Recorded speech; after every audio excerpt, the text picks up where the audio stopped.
Early one Sunday morning, Shri Vindaloo lazed in bed, running the inside of his paw against his cheek. Yeah, hold the mic straight. I think I have to do this. Yeah, thank you. Hold it straight like this. Yeah. He gazed at the sunshine dancing all over the room. I wonder what it would be like to have a moustache, he thought, as a little bird twittered in his head. He bounced out of bed and waddled over to the bathroom to the mirror and admired his slightly hirsute jowls. I think I'd have a lovely moustache, he said, and immediately set to shaving carefully. He was interrupted twice, once by the call of nature, and once by the call of the sea when he stepped out to the veranda just a little more than half-shaved. Shri Vindaloo listened to the silences between the bird calls, which sounded to him like the habanera from Carmen. As he swayed to the music, his robe fell open, exposing his personal pig parts. And as the music crescendoed, he covered up with an explosive shrug and returned to the mirror. L'amour, l'amour, sang the pig patriarch lustily. The razor swished and sailed, and there, Shri Vindaloo, complete with moustache, straw hat, and a very cool pair of shades, stepped out to the breakfast room.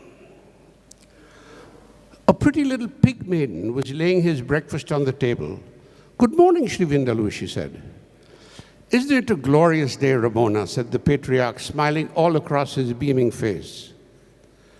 "Oh, look at you," she said, clapping her paws together as she skipped over to him. "You have a moustache. It's so handsome."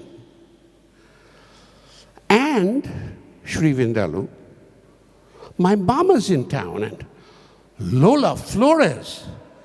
The pig patriarch started from his chair, blinking his eyes. His new moustache quivered with enthusiasm. "When did she get into town?" He smiled at Ramona, but his thoughts were far away, in Andalusia, where he and Lola Flores had celebrated love for an exhausting and unforgettable week. "She arrived yesterday, and she leaves for the continent today." "Oh, that Lola Flores," said Shri Vindaloo knowingly.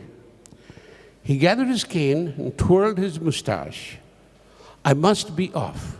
I must see your mama."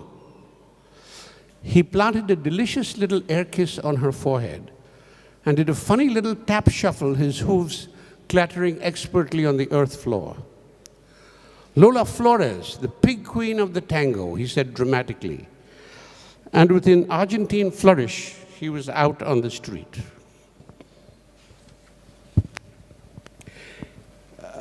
He hailed a passing pedicab limousine, and he asked him, "Do you know the Tango Club, Francis?" "It's a bit early for that, isn't it, sir?" "It's never too early to dance," said the pig patriarch, as he pursed his lips into a little heart-shaped O and settled in to listen to the now soulful silences between the calls of the seagulls. The pedicab limousine ambled through the still sleepy town. In the back, Shri Vindaloo, excited by the prospects of seeing Lola Flores again, began to sing in loud, fervent grunts. He rattled and rolled against the cushions in the back and began to draw deeper breaths till his notes came fewer and farther between.